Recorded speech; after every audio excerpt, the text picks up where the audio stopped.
बच्चों, आपकी पूरी फिज़िक्स, चाहे वो टीजीटी का एग्ज़ाम हो चाहे पीजीटी का, उसका आज फर्स्ट डे है। First day of batch of TGT and PGT. TGT and PGT आज से हमने प्रॉपर वे में शुरू कर दिया है। ठीक है, जो बच्चे ऑनलाइन ज्वाइन करना चाहते हैं तो ऑनलाइन में भी उनको क्लास मिलेगी, और जो बच्चे ऑफलाइन आना चाहते हैं तो ऑफलाइन में 135 में प्लस संडे 9:30 से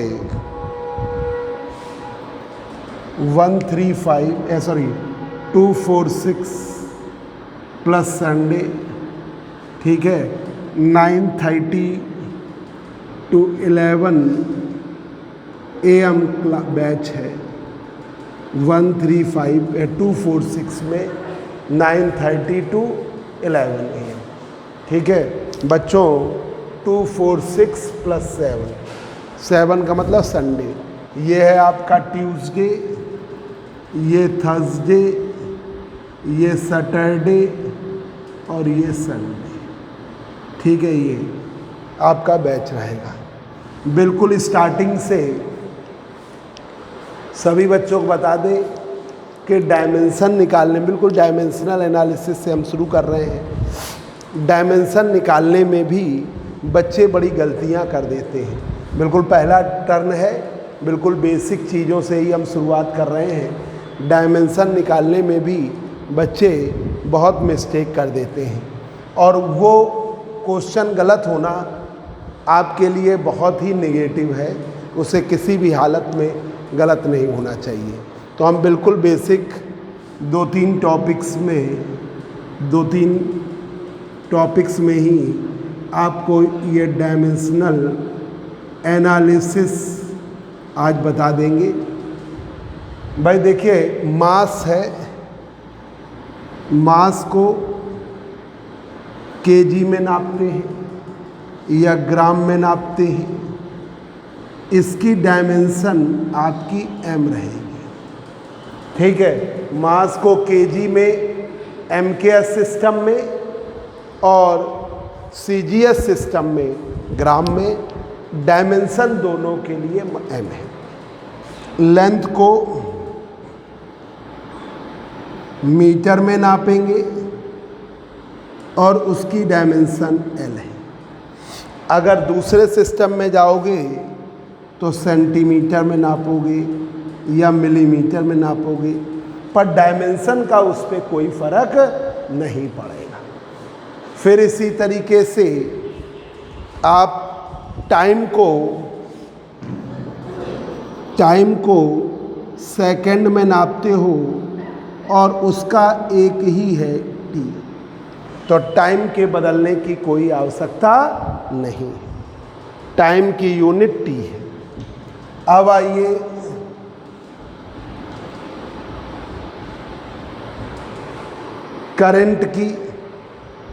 करंट को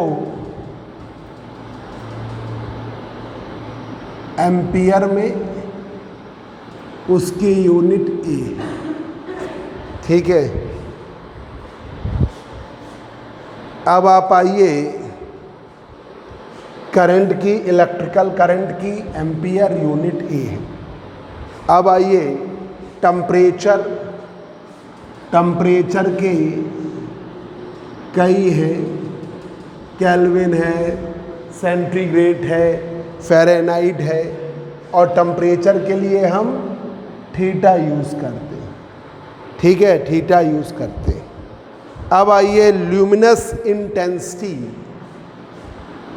ल्यूमिनस इंटेंसिटी, इसका कैंडिला है और यूनिट आपकी सी। इस तरीके से किसी भी क्वांटिटी की डायमेंशन निकालने में उसका बेसिक फॉर्म में कोई अंतर नहीं है। अब जैसे शुरुआत बड़ी बेसिक चीज़ों से करते हैं तो मेन याद कर लेते हैं। जैसे वेलोसिटी है या स्पीड है तो v बराबर डिस्टेंस या displacement upon time, displacement upon time, distance और डिस्प्लेसमेंट अपॉन टाइम। अब इसकी यूनिट मीटर पर सेकेंड या m upon T, sorry l upon T. तो वेलोसिटी की डायमेंशन जो हुई L T minus one. Acceleration velocity का रेट है, एक्सेलरेशन त्वरण है, एक्सेलरेशन त्वरण है, एक्सेलरेशन ए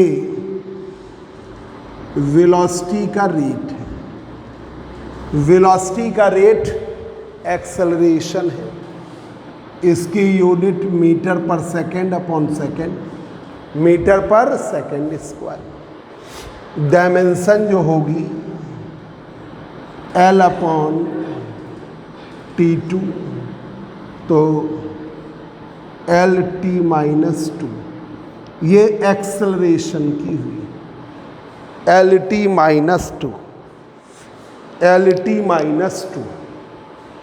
अब ये बिल्कुल बेसिक चीज़ें हैं। अब आ जाइए फोर्स पर। फोर्स जो होता है मास इनटू एक्सेलरेशन के बराबर। मास इनटू एक्सेलरेशन, बल बराबर द्रव्यमान गुणे त्वरण। तो द्रव्यमान की m और त्वरण की एक्सेलरेशन की LT माइनस 2। तो फोर्स की dimension MLT minus 2, MLT minus 2। ये है आपके फोर्स की, ये है आपके फोर्स की। फेयर कॉपी में बेटा लिखते जाना तो PDF बना देंगे बच्चों को। मिट गया। अब लिख लो जितना, उसमें बस ऐसे शुरू तो करना है। लेंथ का मीटर या सेंटीमीटर, मास का m, डायमेंशन लिख लीजिए, जो है सामने वो लिख लो।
किसको?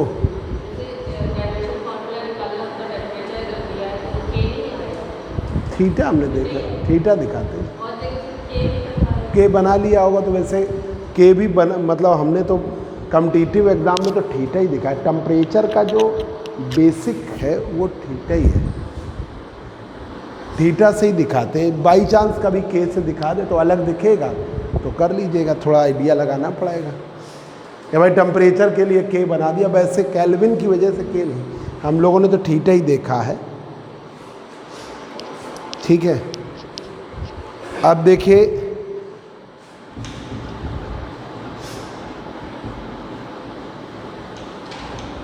वर्क डन या energy, work done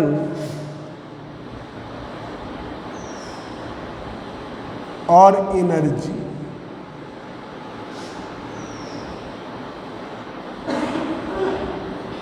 force into displacement, force into displacement, force की डायमेंशन है mlt माइनस 2 इंटू एम, तो W की यूनिट हो गई ml2t माइनस 2, ये आपकी वर्क डन की हो गई ml2t माइनस 2।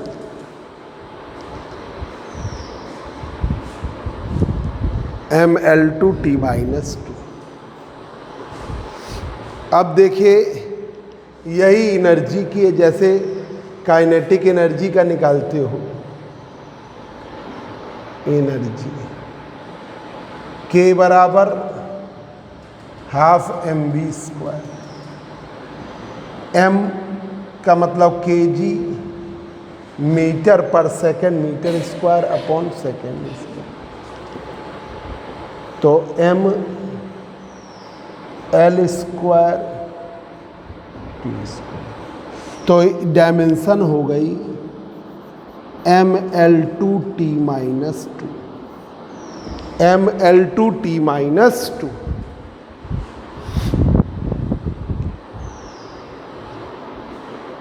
t minus 2। जब बच्चों ये देखिएगा, अब कुछ कुछ फार्मूले जो मुझे टिपिकल याद आ रहे हैं, जैसे gravitational constant, universal gravitational constant की डायमेंशन निकालनी है, तो जो एनर्जी थी तो वही आएगी, चाहे काइनेटिक एनर्जी का निकालो, चाहे पोटेंशियल एनर्जी का निकालो, और चाहे आप वर्क डन का निकालो। डायमेंशन उसकी क्या है ml2t माइनस 2। अब देखिए वो ज़रा ध्यान रहता तो जल्दी हो जाता, नहीं तो निकालोगे तो टाइम वेस्ट। अब आइए बच्चों, आपको डायमेंशनल यूनिवर्सल ग्रेविटेशनल कांस्टेंट जी की निकालनी है, यूनिवर्सल ग्रेविटेशनल कांस्टेंट जी की यूनिट निकालनी है। ठीक है, यूनिवर्सल ग्रेविटेशनल कांस्टेंट, तो F बराबर माइनस जी m1 m2 upon r², F बराबर माइनस जी m1 m2 अपॉन r²। अब G बराबर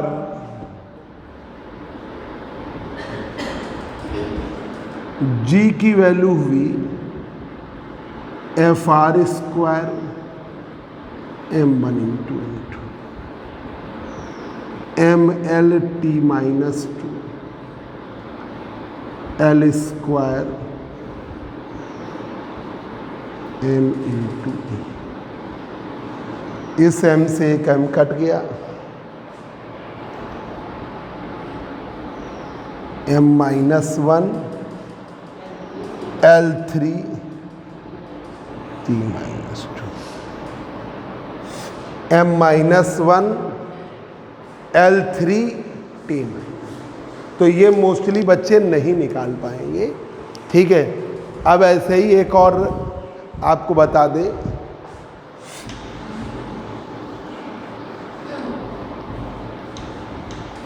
थर्मल कंडक्टिविटी, ऊष्मीय चालकता गुणांक, ऐसे कोई भी फार्मूला बताइए हम निकाल के दिखाएं। थर्मल कंडक्टिविटी के, थर्मल कंडक्टिविटी के। तो देखिए डेल्टा क्यू बराबर K A delta theta into delta T into time. ठीक है, के है, ये है the rate of flow of energy, the rate of flow of heat,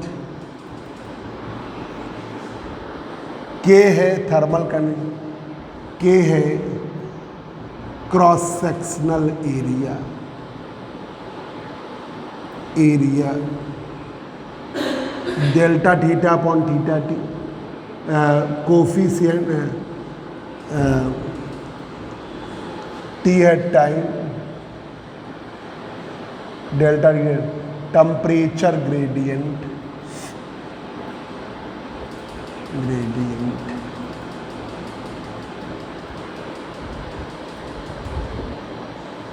ये टेम्परेचर का चेंज दूरी के आधार पर, delta theta upon delta X या delta theta upon delta Z.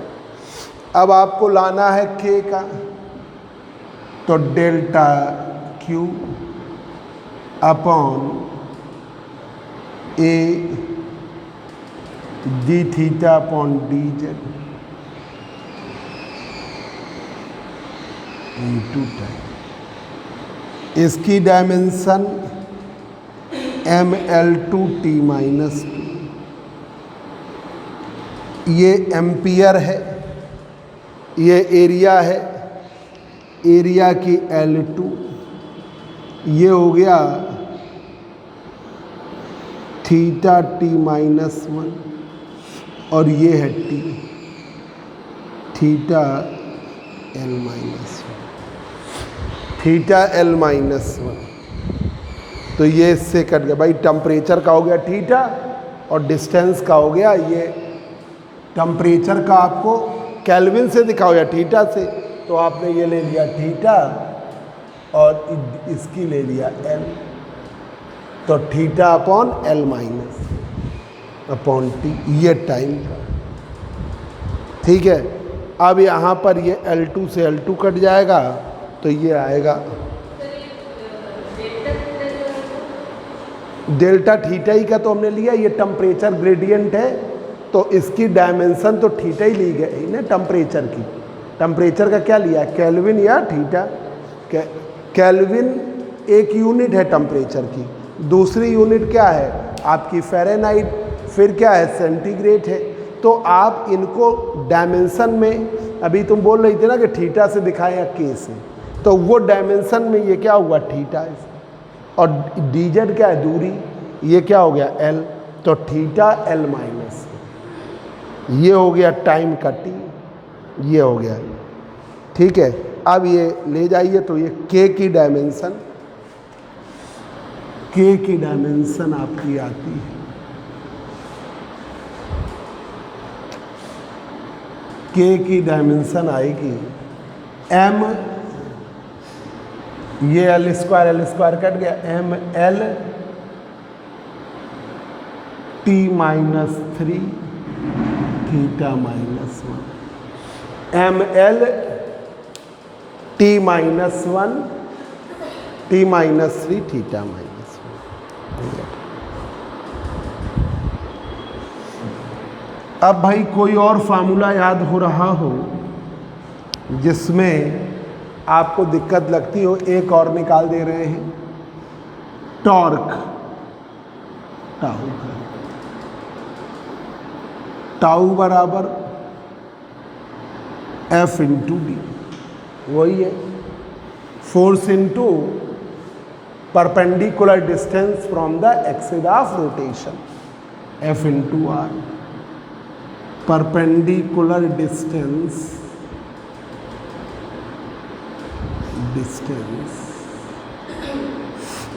from the axis of rotation, axis of rotation से, तो M L T minus two, तो tau की M L two T minus two, M L two T, वही energy वाली। अब कोई formula तुमको याद आ रहा हो तो उसका बताओ, डायमेंशन निकाल के दिखा दें, जो टिपिकल से टिपिकल जिसको निकालने में तुम्हें दिक्कत होती है, बस उसका फार्मूला याद होना चाहिए। जैसे एक हमको ध्यान आ गया, परमिटिविटी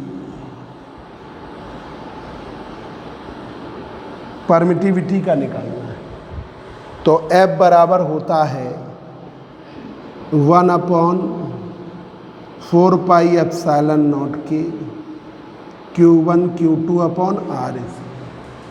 एप्सिलॉन नॉट के को एप्सिलॉन कह देंगे ना, permittivity of dielectric medium, general कर रहे हैं ना।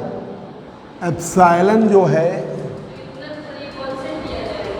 4 पाई पर, ये वैल्यू हमें इसकी लानी, 4 पाई से नहीं बट रहा।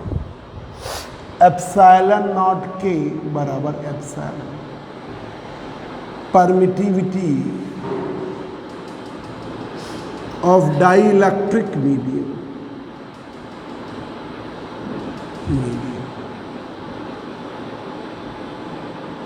Permittivity of dielectric medium.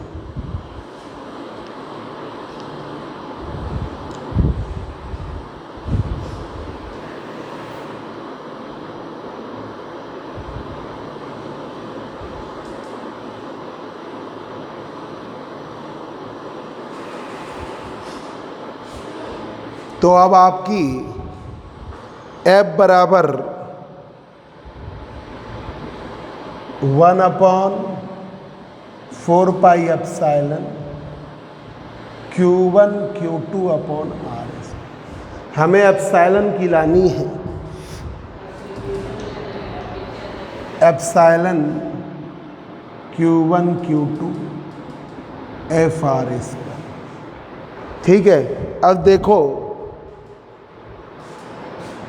I बराबर Q अपॉन टी, तो Q बराबर I इंटू टी है ना। तो इसका करंट का एम्पियर और टी का टाइम, तो AT ये हुआ AT ML T minus 2 into L square.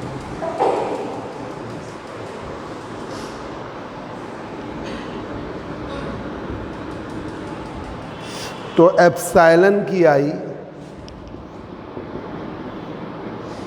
A square T square ML3, ऊपर ले जाओ, नोट कर लो कहाँ तक पहुँचे।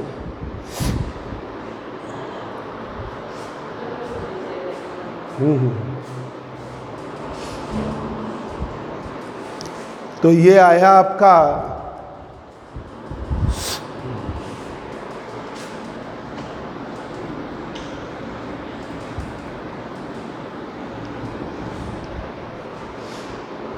एप्सिलॉन बराबर M-1 L-3 T की पावर 4 A2, ये आपकी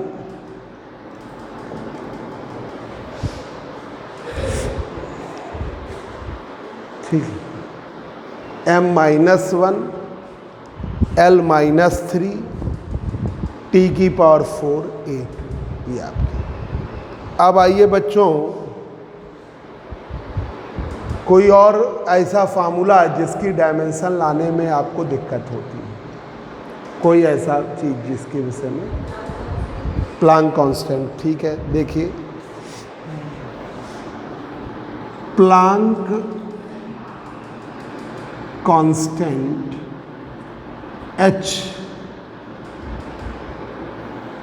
Planck constant H, energy E बराबर H न्यू, तो H बराबर E अपॉन न्यू। यूनिट में जूल पर सेकेंड, नीचे आएगा पर सेकेंड, पर सेकेंड का मतलब 1/सेकेंड, तो यूनिट जूल सेकेंड आती है, जूल सेकेंड, यूनिट ये आती है, फार्मूले से ही यूनिट। अब डायमेंशन लाओगे, ml2t - 2, ml2t - 2,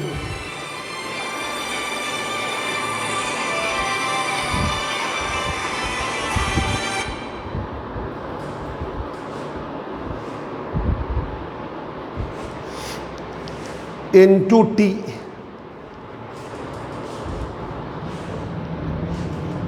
तो ये हो गया ml2t - 1,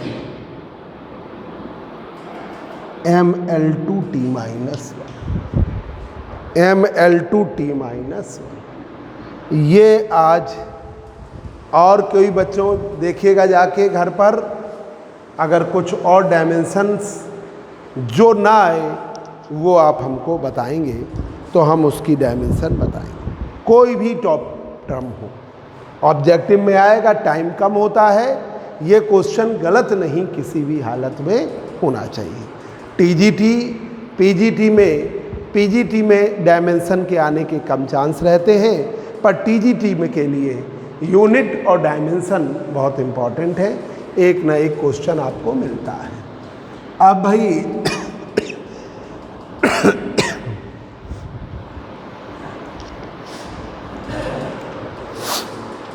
आपको बता दें,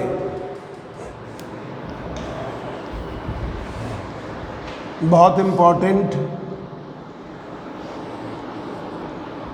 टॉपिक है basic Newton's law of motion, Newton के गति के नियम। बहुत बेसिक लॉ है, बड़े बच्चे कंफ्यूज रहते हैं। तो न्यूटन के 3 लॉ हैं, ठीक है। पहली बात तो लॉ के नाम याद होने चाहिए, ठीक है। There are 3 laws of motion, 3 law है मोशन के। पहला है लॉ ऑफ इनर्शिया या Galileo law. First one law of inertia या गैलीलियो लॉ। पहला है लॉ ऑफ इनर्शिया या गैलीलियो लॉ। अगर कोई बॉडी रेस्ट में है तो रेस्ट को कंटिन्यू करेगी जब तक कि उस पर कोई एक्सटर्नल फोर्स ना लगाया जाए, ठीक है। ये है पहला, every body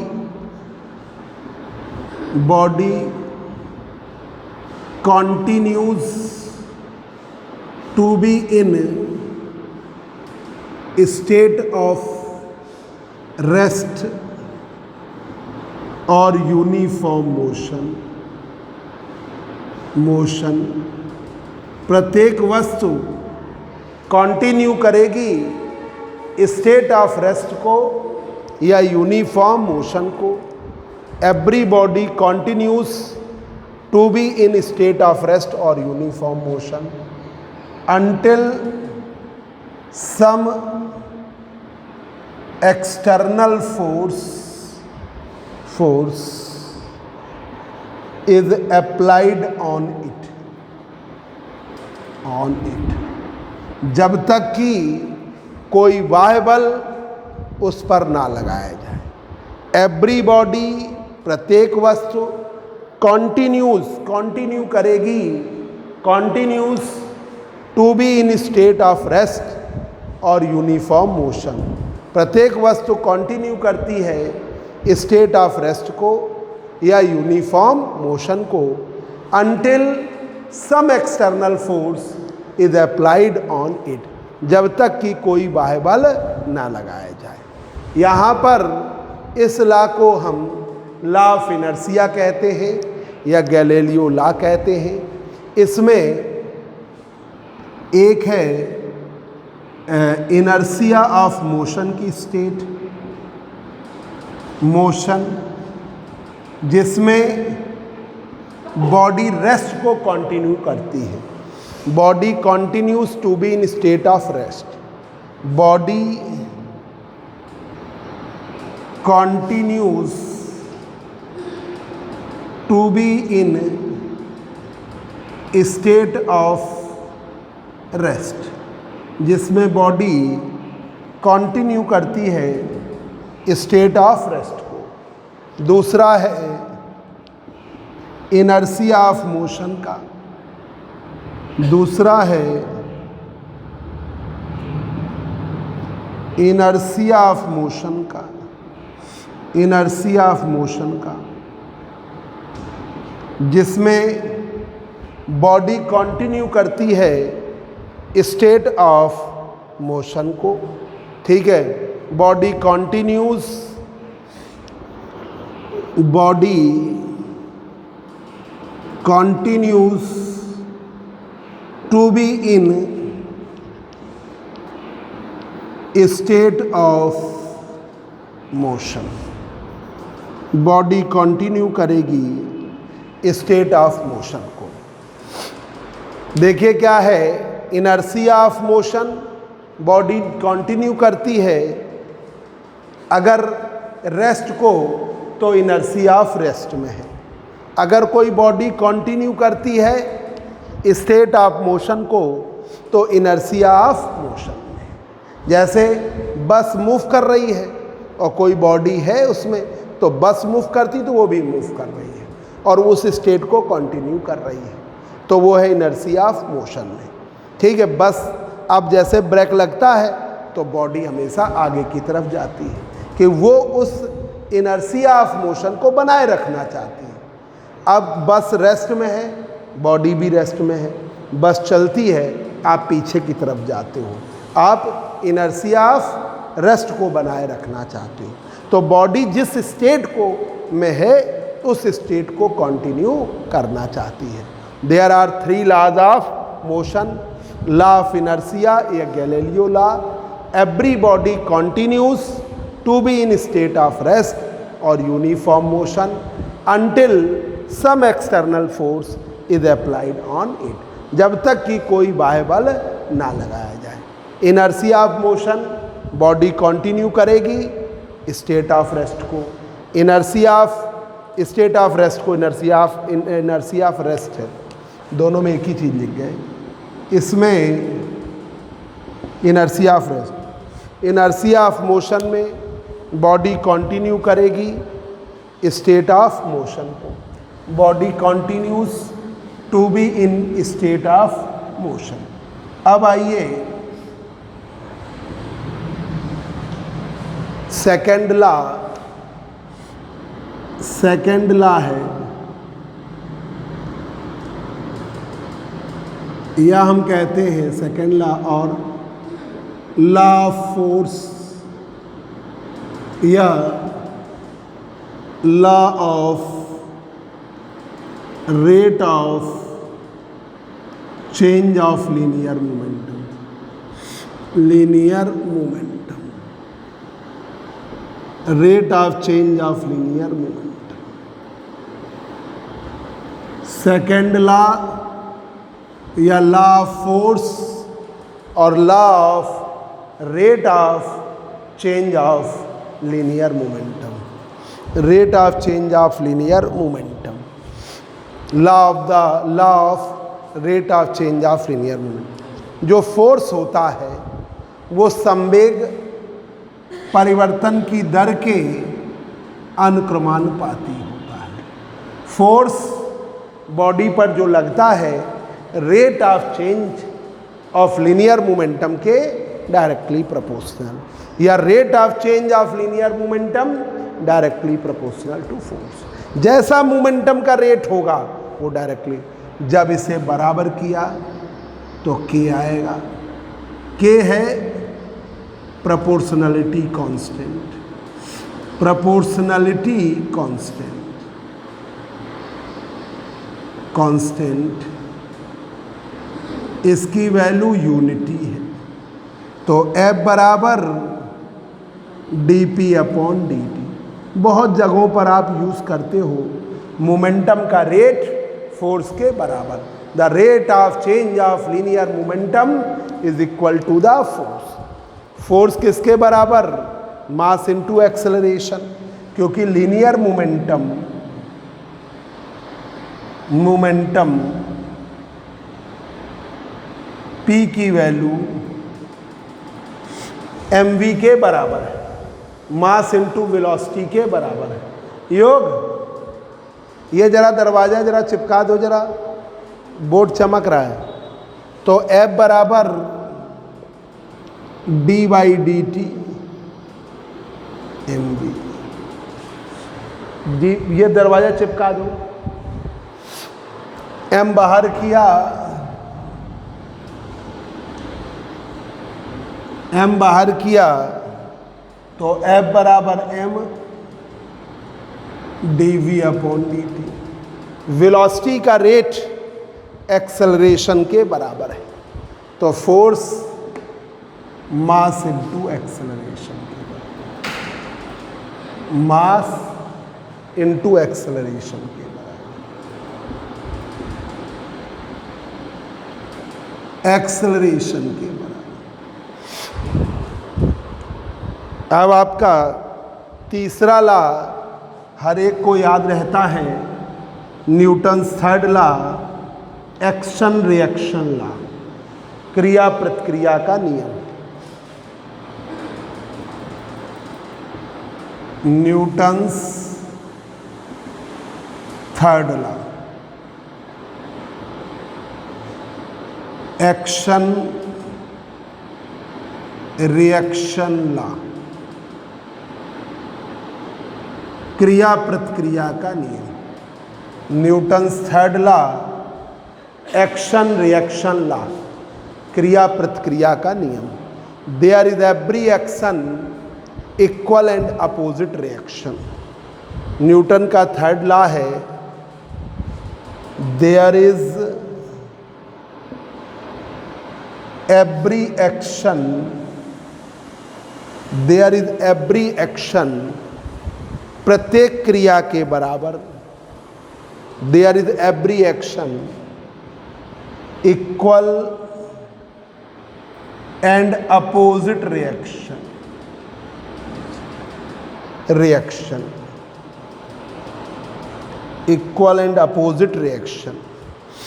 there is every action equal and opposite reaction, but action and reaction and reaction, but action and reaction acting on different bodies,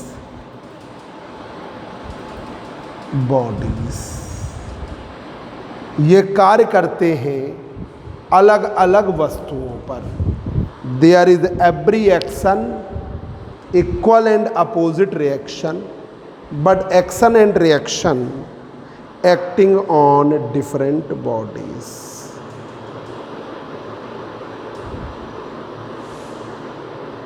ये अलग अलग वस्तुओं पर कार्य करते हैं। There is every action equal and opposite reaction, but action and reaction acting on different bodies. जैसे A body है और ये बी बॉडी है। ए पर बी के कारण force F A B, B पर ए के कारण फोर्स एफ बी ए। तो एफ ए बी बराबर माइनस एफ बी ए। ये है आपका एक्शन और ये है आपका रिएक्शन। ये है आपका एक्शन और ये है रिएक्शन। तो there is every action equal and opposite reaction. F A B मान लो एक्शन है इस पर, तो वो वाला रिएक्शन, वो एक्शन है तो ये क्रिया प्रतिक्रिया का नियम। अब जरा इसकी लिमिटेशंस भी है। न्यूटन लॉ इनर्शियल फ्रेम पर ही एप्लीकेबल है, रोटेटिंग फ्रेम पर एप्लीकेबल नहीं है। Limitation,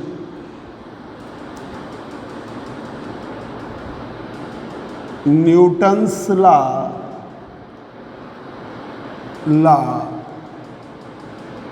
applicable on the inertial frame. Newton's law is applicable on inertial frame. Newton's law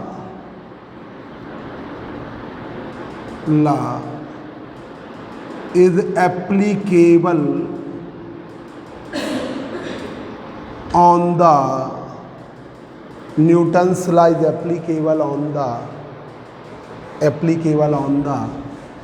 Newton's law is applicable on the inertial frame. Newton's law is applicable on the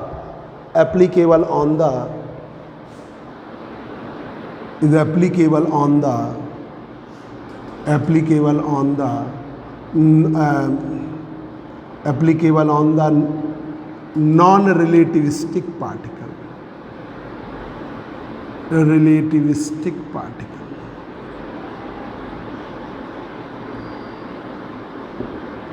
ये non relativistic particle पर applicable नहीं है।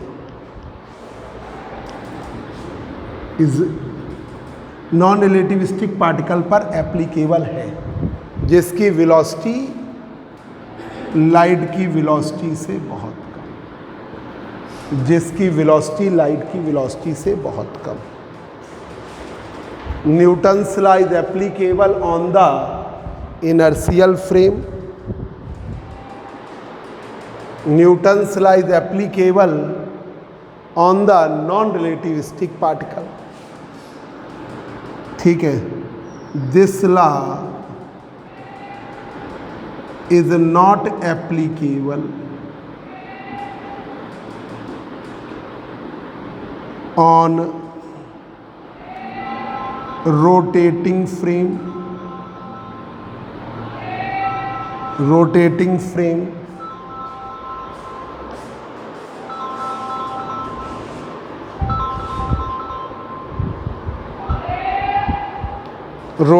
frame is not applicable on the rotating frame, non-inertial frame,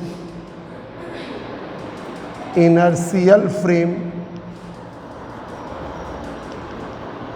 and this law is not applicable on rotating frame, non-inertial frame, and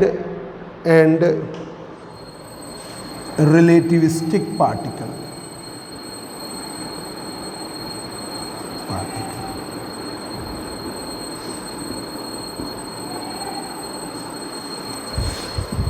ठीक है, इतना आप लोग आज की क्लास में इतना ही रखें।